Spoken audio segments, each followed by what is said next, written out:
Well, with the passing of the Memorial Day weekend comes the traditional start of the summer boating season and the need for stressing summer boating safety.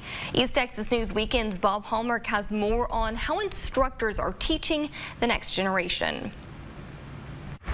At Lake Cherokee today, a boating safety class was held that included a large number of young people who needed to learn the rules. This time of year, it's all about water safety, which is why you guys and ladies are here today.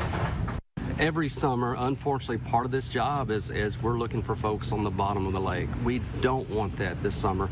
The class covered basic boating safety knowledge, but also stressed how easily these basics can be forgotten. We're going to cover a lot of the basic rules and regulations of the water. It includes life jackets, the simple things that sometimes people just forget. Life jackets, fire extinguishers, avoiding alcohol.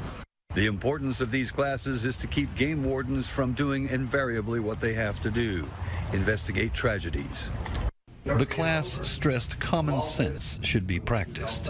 Be prepared for the water, for the summer crowds. Long says 50% of all boating accidents in Texas are alcohol related. As we know, alcohol can impair your judgment, your reaction time out here on the water. The goal, to reduce the chances of a fun boat ride turning into a tragedy. It keeps someone safe, keeps someone alive. Absolutely, we're going to do our job. Bob Hallmark, East Texas News Weekend. Around 30 people attended today's class. Half of them were teens and preteens.